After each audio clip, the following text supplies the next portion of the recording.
เพิ่นกวดจะซื้อนี่ไอ้ห้องมานั่งพี่เขานอนวัวแก้วเขานอนรับอะไรใดนอนหลับเจ้าอยากนอนหลับเลยก็แล้วแต่เจ้าเจี๊ยบน่าเรียบร้อยบานี่พี่น้องเอ้ยเนาะถึกเต็บเลยแล้วเจ็บเลยเจ็บเจ็บบ่สำนีจะซื้อโอ้ยบ่เจ็บนะเฮ้ย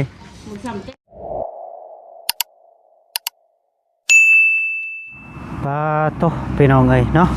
พอดีเบาแก้วเปิดภาพขึ้นมากายยังอยู่บ้านน้องสีฟ้าพอดีติต่อคลิป2พี่น้องเอ้ยเนาะแล้วก็เปิดขึ้นมาก็เห็นไอห้องกับลูกชายก็คือน้องสีฟ้าพี่น้องเอ้ยเนาะเพอเวอร์อยู่โดยพอดีคลิปนี้ก็เบาแก้วก็มีแต่สิเอาน้องสีฟ้าไปกวดเบิ่งพี่น้องเอ้ยเนาะเพราะว่าอาการของน้องสีฟ้าก็ถือว่ายังบ่ดีเทื่อพี่น้องเอ้ยเนาะเพราะว่าเป็นตุ่มเป็นตะยานอยู่พี่น้องเอ้ยเนาะคือว่าเป็นตุ่มแบบตุ่มใสๆพี่น้องเอ้ยเนาะตุ่มใสๆนี่ก็มันจะจักดียากพี่น้องเอ้ยเนาะผู้แถวหน้าเพิ่นก็เต็มพี่น้องเอ้ยเนาะเป็นจะได้ไอ้หงเจ้าเบิ่งมึงดูแถวหน้านะข่อยย่านได้ข่อยน่ะเป็นตุ่มเอาสบายดีFC ก่อนสบายดีป้าลุงโดยน้องสีฟ้าก็ได้เนาะมีแต่เบ้าแก้วสีพาน้องเพิ่นไปพี่น้องเอ้ยกับไปนำพ่อเพิ่นเองนั่นแหละพี่น้องเอ้ยเนาะเพราะว่าสิไปกวดอยู่ไสไอ้หงกวดแพทย์ประจำบ้านสุขไสแพทย์ประจำบ้านบ่หรือว่าสิเอาไปนี่บ่ไปไสกวดอยู่นี่บ่กวดอยู่เทิงบ่หำหรือว่าอยู่ไสกวดอยู่ไสหรือกวดอยู่ห้องหมอเรียนไสนี่ต้องได้ถือสมณครัวไปพร้อมได้นี่แต่เขาบ่มีแต่บ่มีเราต้องลงไปพุ่นเอานิ่มเลยครับลงไปพุ่นนะได้จังว่าในนั้นบ่มีสมณครัวก็เพราะว่าบ้านเพิ่นเอาไปกวดบ้านพ่อเพิ่นเองโดยมันก็สิง่ายกว่านะโดยเจ้าฮู้จักกับเราบ่ผู้กวดนะฮู้เราเป็นน้าสาวของข่อยโอ้คันเป็นน้าสาวก็มีแต่กะเพิ่นก็บ่ว่าที่สิเอาเงินเอาคำลายเพิ่นก็สิบ่หลายไปได้ดอกถ้ากวดซื่อโดยถ้ากวดแล้วก็เบิ่งอาการของน้องซื่อๆหั่นนะเพราะว่าเบิ่งคันว่าชักคือชักยาก็สิเสียแต่เงินค่ายาแล้วโดยยับก็แก้วเด้สิถามน้องสีฟ้าก่อนเป็นจังได๋หำเป็นอะไรล่ะเป็นจังได๋บ่เดี๋ยวนี้นะอ้ายก็ความอยากให้น้องดีไว้หั่นนะมีแต่อ้ายสิพาเจ้าไปกวดเด้อไปกวดแล้วก็ท่านแพทย์เป็นว่าสิได้ซักยาก็ต้องได้ซักได้ได้ สบายดีเด้อผมพี่น้องแต่ว่าตอนนี้ก็ถามน้องสีฟ้าก่อนพี่น้องเนาะถือว่าคันไปกวดเบิ่งอาการของน้องนี่ถือว่าเป็นตุ่มนี่ก็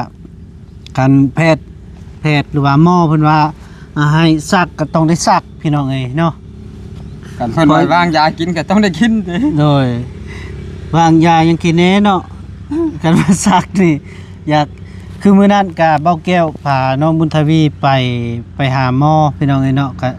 ได้ซัก2เข็มพุ่นใดก็บ่เจ็บปานใดเพิ่นว่านะพอได้แตบซื่อๆนี่นะข่อยเป็นตอนนั้นน่ะแล้วหั่นแหละไปกวดนั่นน่ะซักยาเป็นรอยซักเข็มเดียวนั่นข่อยลุกกระบาดเลยข่อยเศร้าเลยเพราะว่าพี่น้องเอ้ยเนาะก็เป็นตุ่มใสๆลายเลยนี่ทางหลังนี่เห็นบ่นี่เบิ่งหำเด้อกดบ่เศร้าก็ว่าเศร้าเลยข่อยย่างเอาเต็มเลยนี่แถวนี้นะแถวหลังนี่ก็ผูกแถวหน้าอกนี่ก็ผูกโพนี่ก็แม่นตุ่มใหญ่ไอ้แบบเขาก็จนเข้าหัวควันกระเทียวพี่น้องเอ้ยเนาะตายต้นวันนี้เจ้าถ้าว่าเฮาไปกวดแล้วเด้อหำเด้อมีแต่เจ้ากลับมาแล้วก็อาบน้ำได้อยู่ติได้อย่ายิกมันเลยอย่ายิกได้มันเปื่อยข่อยบ่กล้าใกล้เจ้าได้มันเจ็บมันคันต้นเอาคันยุ่งยิกติไงแบบพุ่นมาจุกมาจิกติ ย่านแหงที่บ่สิพาน้องไปกวดพี่น้องเอ้ยเฮ็ดจะได้ก็ต้องได้ไป เพราะว่าตอนนี้ก็ระยะที่ว่าเบาแก้วมาเบิ่งมาเห็นเนาะพี่น้องเอ้ยเนาะมาเห็นน้องมีอาการแบบนี้เป็นจังซี่ก็ต้องต้องเบาแก้วดูแลน้องเพิ่นก่อนพี่น้องเอ้ยเนาะเพราะว่ามาเห็นแล้วก็ต้องพา บ่ได้ เพิ่น เลย ไป อย่า ไป ยิก หาห มัน มอ นะ พี่น้อง บ่ เอ้ย ได้ เนาะ ยิก ไปหา มัน หมอ ยิกเก่ามันอยู่อย่ายิกมันอะไรทันดีๆหั่น มัน เฮ็ด คัน นะฮัม ขั้นกดเอาอยู่ว่ะ อดบ่ได้ อด อดบ่ได้เจ็บคันๆพี่น้องเอ้ยเนาะเพิ่นว่าเขาบ่ได้เจ็บมีแต่คันเนาะคันยุกๆยิกๆพี่น้องเอ้ยคือรำคาญว่าซั่นซะเอ้าพ่อแม่พี่น้องมีแต่ไปพบไปเจออยู่สุขศาลาหรือว่าอยู่เฮือนนะไอ้หง อยู่น้ำอันน่ะเฮือนของแพทย์ประจำบ้านเพิ่น โอ้แพทย์ประจำบ้าน อ่า เพิ่นก็มีเครื่องตรวจติ นี่เบิด เพิ่นอาจจะฮู้อยู่บ่คือวิธีตรวจนี่นะ ก็สิฮู้แล้วเครื่องกวดเครื่องยาม เนาะ พวกนี้ เจ้าก็เคยไปยามบ่ อ่า เคยเนาะหันว่าเคย มี ก็ สองบอนเด้บอนหนึงอ่ะเพิ่นเป็นด็อกเตอร์แน่ในบ้านน่ะ โอ้เป็นคลินิกติ อืม คลินิกพี่น้องเอ้ยเนาะมีแต่สิพาน้องเพิ่นไปพี่น้องเอ้ยเพราะว่าน้องบุญทวีก็มาแต่ดงหินแล้วน้องบุญทวีเพิ่นไปแปลงโทรศัพท์มาแล้วพี่น้องเอ้ยเนาะแล้วก็สิเอาน้องสีฟ้าไปเพราะว่าสิเอาน้องเพิ่นไปแต่เช้าแต่ว่าน้องบุญทวีบ่อยู่ได้ไปดงหินแล้วก็บ่มีผู้ใดมาเผาเฮือนพี่น้องเอ้ยเนาะเผาเฮือนแล้วก็เผาหน้าเนาะยันงัวเข้าว่าซั่นพี่น้องเอ้ยเนาะเอามีแต่ไปพบไปเจออยู่พุ่นแหละพี่น้องเอ้ยเนาะไปเฮาบ้านนี้เลยไปพี่น้องเอ้ย สบายดีบาดนี้มาได้มั้ย เอาพี่น้องเอ้ยตอนนี้ก็กำลังกะเกียมสิเอาน้องสีฟ้าไปกวด อยู่พุ่นแหละแพทย์ประจำบ้านคือว่าไอ้หงเพิ่นว่าที่ว่ามีพี่น้องที่ลึงเคย เราเป็นแพทย์เป็นหมอแหละพี่น้องเอ้ยเนาะสิเอาเพิ่นไปกวดก่อนพี่น้องเอ้ยอัดซ้ำไปพ่อแม่พี่น้องเอ้ยเนาะรถเบาแก้วเองกะบ่ยากดอกพี่น้องเอ้ยเนาะไปบานนี่ไปเจออยู่พุ่นละป่ะพี่น้องเอ้ยพอดีมาหอดแล้วบานนี่หอดเทือนฐานหม้อแล้วพี่น้องเอ้ยเนาะฐานหม้อก็ยังนอนอยู่สบายดีเด้อแม่เด้อพอดีเอาน้องมากวด ผู้หลับไปนอนเตียงคุณ เด้อ ไปอ่าน ยังนอน บอก เบิ่งอาการของเพิ่นนี่แหละเป็นตุ่มนี่โพดโพโอ้ มือคนเดะใส่เช่าอุ๋มบ่ บ่เมื่อวังช่วยนี่เด้บ่แก้มาเอาวังใดนี่ ส่งสโลมคนเจ็บว่ะนะกะ ที่ว่าสิเมื่อพร้อมกับน้องบี้เพิ่นผู้นี้ไปสายน้ำเพกบ่สายบี้มาเบ้วันบ่ฮู้ดอกว่าสายผ้าเป็นไข่ โม่ย บ่แก้วโทรเช้าด้วยว่าน้องสายผ้าเป็นไข่แล้ว อืม ขนมเลือแมวกินดิ ไทย เดี๋ยวป้อนแมวดิ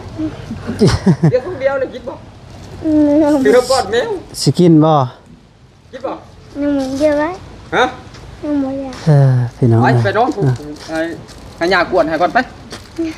ไป มาโทรศัพท์มาก่อน ไปพี่น้องเอ้ยเนาะเสอแอลก็จังยาวอีหลีรอเสอแอลนี่นะนี่นอนลง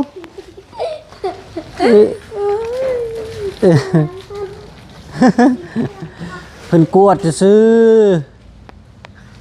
นี่ไอ้หงมานั่งนี่ พี่เขานอนหัวแก้วเขานอนรับอะไรเลย นอนหลับเจ้าอยากนอนหลับเลยก็แล้วแต่เจ้าสิเมื่อปะได้ เขาก็สิมาตาม จะใช้กำหนดแบบนี้ไง โอ้พี่น้องเอ้ยแพทย์กำลังตรวจ เรื่องก่อนนะลูกเนี่ย ต้องป่วยหลายเนาะลูกมันหวานหลายเลยวะ ไม่ใช่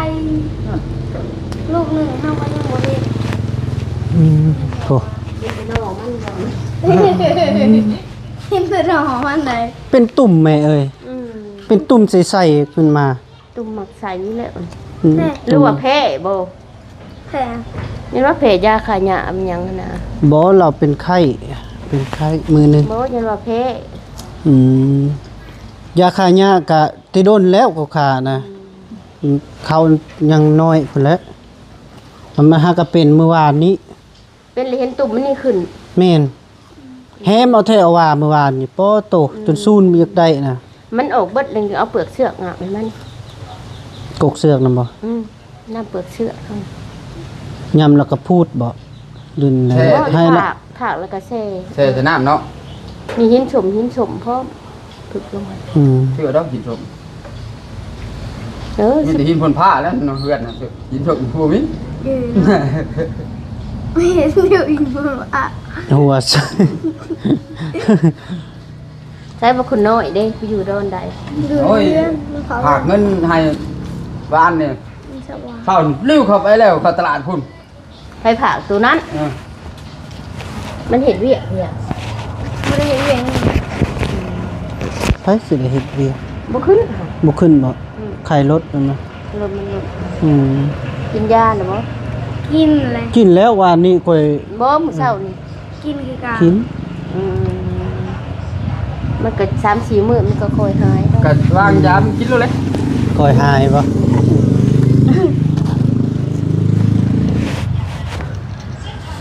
บ่ได้ซักติแม่ ชักเข็มหนึ่งชักอันยา ไหน ยามันอันตุ่มนี่ยามันออกในตาค่ะ แม่นเด้มันออกแถวตาคิ้วตาคิ้วหยัง ยามันออกในตา บ่บัง ถ้าให้ตาบอด ฮะออกก่อนเถอะ อีหลีแล้วมันแตกที่ตาน่ะ แล้วชักก่อน เออ บ่เจ็บดอก บ่เอาแต่ค่อยแล้วชักยาดีร้อยค่อยยังชักเข็มเดียวนึงค่อยไปเลยข้ามไปเลยไปแบกเข่าเช่าแล้ว สู้สู้สู้สู้ เช่าแล้ว บ่เจ็บ เจ๊อย่างเงี้ย ให้มันลดคลายอันเป็นตุ่มนี่ครับเอ้ยโอ้ อดเอา อดเอาเข็มเดียวหนึง มาใหม่ไม่น่า ได้เบิ่ง ฮะ ใส่แค่ เน็บ เบิ่งบ่พร้าว เน็บวะ ปิดรถกิน เจี๊ยบ น่าเรียบร้อยบาดนี้พี่น้องเอ้ยเนาะเป็นได้นะครับ เจี๊ยบโอ้ย เอาซองเข็มบ่แม่เอาอีกเข็มหนึ่งบาท โอ้ย ว่าเป็นหยังคนเก่ง ตัวนี้แห้งบ่เจ็บจน เก็บมือไอ้บอกกูเจ้า โอ้ยคนเก่งสำนีซื่อๆอ้ายก็ยังให้บ่แพ้คนเต้นคนการต่อ บักล่าหายไว้แหละมันสิไปเจ็บไปเอ้ยยังสำนีซื่อๆบ่ซ้ำบ่ดี ยาบ่เจ็บค่อยเจ็บน้ำกินตลาดเจ็บกระแทะ บ่ซ้ำบ่ดิงซ้ำ น้ำกินตลาด สู้เอ้ย ดีว สู้ ได้ยินเสียงชื่อน้ำตา ให้กำลังใจได้ดีเลย ยาบ่เจ็บ พี่น้องเอ้ยเนาะเพิ่นว่าเจ็บ เจ็บบุก เจ็บอีหยังสั้นๆหนึงเขาเอาเข็มสักขวายพอดีแล้วมันสอดถึงลุม เฮ็ดยังว่าบอก ติเข็มปั๊บซื่อ เป็นได้อ้าวบานนี่พี่น้องเอ้ยเป็นจังได้เฮ้ย ได้แล้ว ถึกเต็บเลยแล้วละ เจ็บเลย เจ็บ เจ็บ เจ็บบ่สำนีซื่อๆโอ้ยบ่เจ็บนะเฮ้ย ๆมันซ้ำเต้นคนการ อืมอยากให้ตุ่มที่ใส่ให้มันลดนะให้มันลดแล้วก็ให้มันดีไวๆแล้วเฮ็ดจะได้ซะ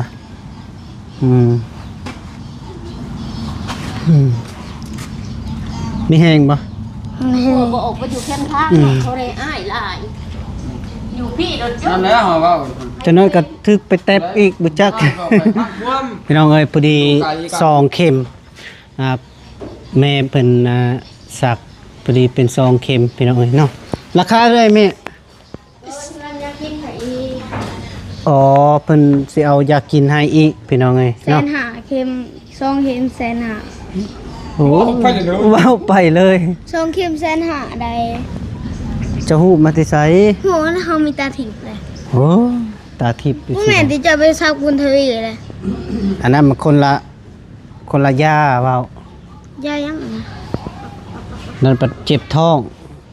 อันนี้ปัดตุ้มใส มันคือกันเข้าไปแสนหนึ่ง เส้น 50 กินเด้อยาเด้อคันระวางให้เด้อต้องได้กิน นี่ เศร้าเจ็บละติ ยัง โอ้ยคนเก่ง เจ็บขางนี่ได้กลัว เจ็บข้างนี้เออ เราบอกนะบุเกินหดเซน 125,000พี่น้องเอ้ อั ย นนี้อมกินต้นหัน อ๋อ มื้อแรงเราเริ่มกินเทื่อละเม็ดตัวนี้เม็ดหนึงตัวนี้เม็ดหนึง เมื่อวานนี่ข่อยให้2เลยข่อยเฮ็ดจะได้3มันแห้มแห้งอีหลีแล้วข่อยให้ตัวนี้2 มันบ่แห้งละหายอย่างละ อืม นี่บ่ใส่อยู่เฮือนคันนี้ก็บ่เอา ตัวนี้มี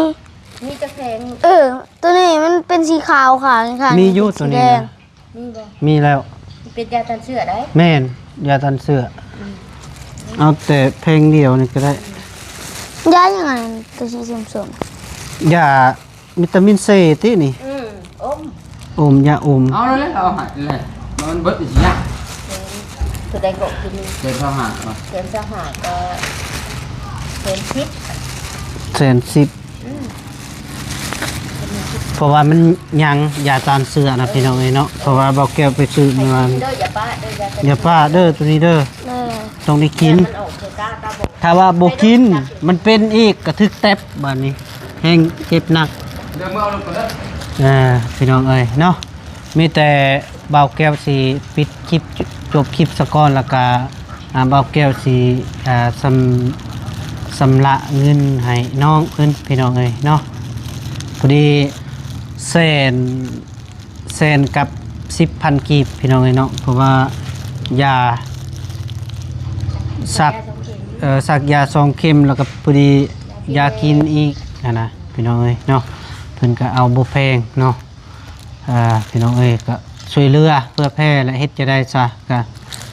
น้องก็บ่มีก็คือฮู้คือเห็นแล้วพี่น้องเอ้ยเนาะ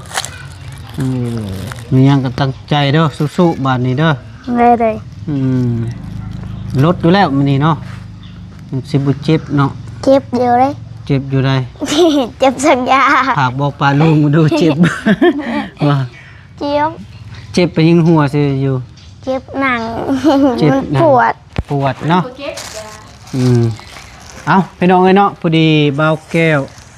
พาน้องมาแล้วก็สักยาเรียบร้อยพี่น้องเอ้ยเนาะคลิปนี้กับเบาแก้วก็ดำลาก็เด้อพ่อแม่พี่น้องเมื่อสุขคนถือว่าอย่าลืมกดไลค์กดแชร์กดติดตามภาคซองนี้เด้อพี่น้องเอ้ยเนาะเอาขออยู่ดีมีแหงเด้อคลิปนี้คืนนี้ค่ะแต่ส่วนโชคมันลำรวยเมื่อสุขคนโดยบ๊ายบาย สวัสดีเด้อ อย่าให้น้องหายไวๆพี่น้องเอ้ยเนาะ ไม่ไปไหนเลย